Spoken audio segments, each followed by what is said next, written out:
Bismillahir Rahmanir Rahim.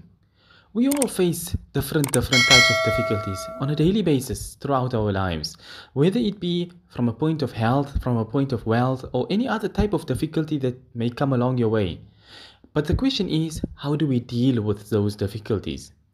And the thing is that as Muslims, we know that Allah is the only one who can actually do things. We know that Allah tells us in the Quran, وَإِذَا سَأَلَكَ عِبَادِي عَنِّي فَإِنِّي قَرِيبٌ أُجِيبُ دَعْوَةَ الدَّاعِ إِذَا دَعَانِ فَلْيَسْتَجِيبُوا لِي وَلْيُؤْمِنُوا بِي لَعَلَّهُمْ يَرْشُدُونَ. That Allah tells us in the Quran that addressing Rasulullah sallallahu alaihi wasallam, telling Nabi sallallahu alaihi wasallam that when my servants ask you about me, then فَإِنِّي قَرِيبٌ. Allah tells us that Allah is near. أُجِيبُ دَعْوَةَ الدَّاعِ إِذَا دَعَانِ. That Allah answers the dua of the person making dua when he makes dua and calls upon Allah. Now this is a thing, we know it, we've heard it time and again. It goes in one ear, it comes out the other ear without it actually sinking in. And people have taken it for this ayah and look upon it in the sense that Allah has been put as a last resort. People don't intend it as such in their minds, but yet Allah has been reduced to a last resort.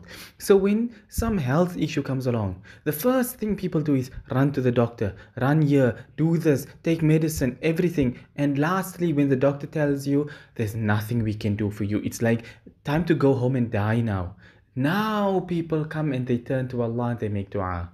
When people have run into some financial difficulty, they run left, right and center. See, can I go to the bank? Can I go here? Can I sell something? Can I steal something? Everything. And when everything fails and all the doors are closed and there is nothing left for the person, and the person is not suicidal, then the person ends up seeing all the doors closed in their face and they don't know what to do. The last thing they now say, I must turn to Allah.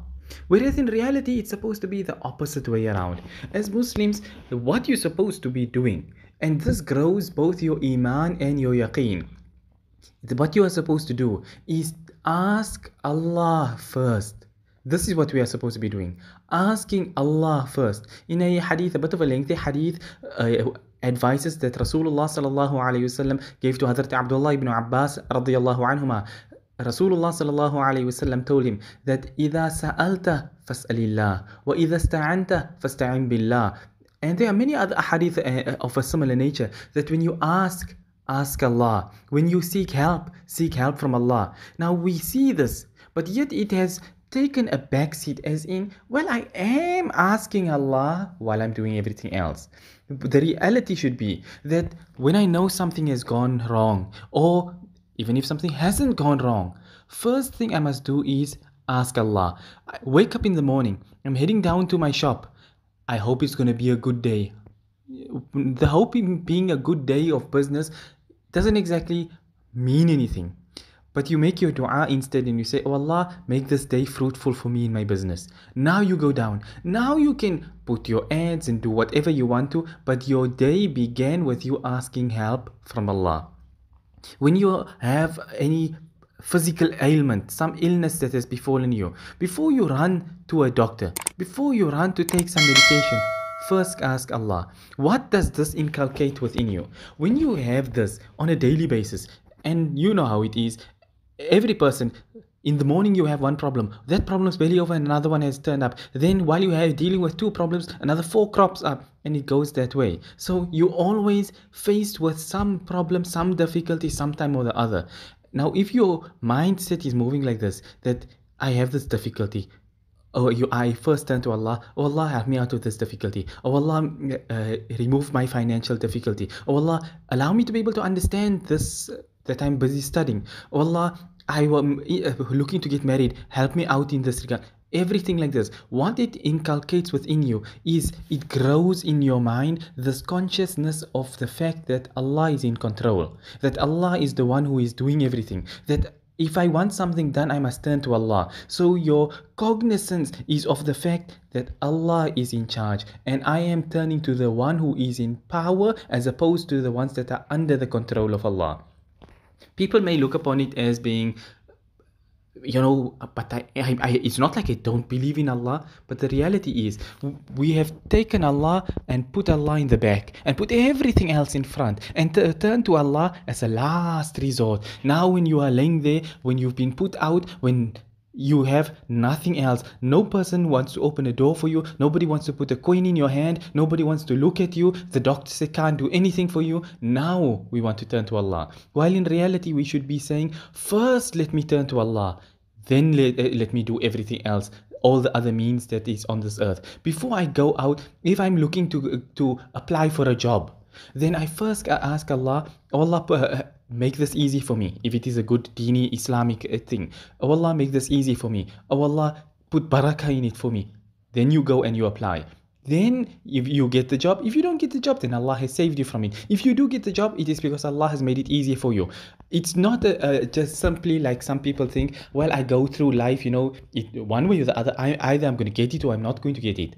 This is part of what our belief as Muslims should be, that before we turn to ask anyone anything, if something has fallen, if something is lost and you're going to go and report a case or ask help from somebody, if I need to move house, if I need a lift, if I need this or I need that, let me first turn to Allah and say, ask Allah, oh Allah, make things easy for me. Oh Allah, you are the one who is in control, and everything and everyone that exists, they are under your control. Oh Allah, I plan on asking such and such a person to be able to help me. Oh Allah, you make it easy for me. If not by him, then open up a door from means that I do not know, that I cannot even think of. That is who Allah is. وَيَرْزُقُ مِنْ حَيْثُ لَا يَحْتَسِبُ. Allah gives you rizq from avenues that you cannot even imagine. Now that's how it is. So when your mindset reaches this point, then you realize that everything that is happening because I asked Allah and Allah opened it up for me. Hence, when it opens up for me, then I know that I asked Allah to open it and to put goodness in it for me. So inshallah there will be goodness in it for me. And if Allah has turned me away from it, then it's because there was some harm in it, and that is why Allah turned me away from it. This should be our understanding, regardless of whether you've asked Allah for it or not. But when you ask Allah for the things, then your mind is coming correct on all the different avenues.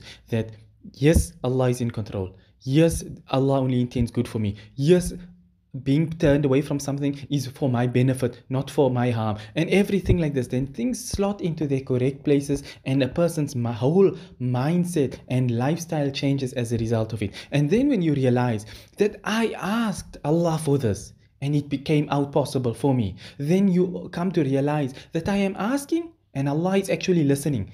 Allah listens to everybody. But you have now the understanding and the realization that Allah is listening, that Allah is answering, and Allah has granted it to me. Thus, you also now, it fills you with this gratitude that I need to be thankful to Allah, because the more I am asking Allah things, the more Allah is giving me things. And then, this is the way a person grows your iman and your yaqeen. But because iman and yaqeen has become terms and slogans, it's left in a book or something attributed to people of the Tasawwuf or Sufis or some saint or something, they have iman and yaqeen and we must just use it as a slogan. Whereas in reality, iman and yaqeen is a demand of the Sharia for each and every single Muslim, male and female, young or old, rich and poor, everyone. Iman and yaqeen is part and parcel of what a Muslim's life should be. So may Allah grant us the understanding and bring us onto the point where we can put our minds in order and put Allah first and ask Allah first and have that Allah is our first turning point, that Allah is our turning point in everything, at the start, in the middle, at the end, always. Everything we do, we start it and we end it with Allah. آمين يا رب العالمين وآخر دعوانا أن الحمد لله رب العالمين.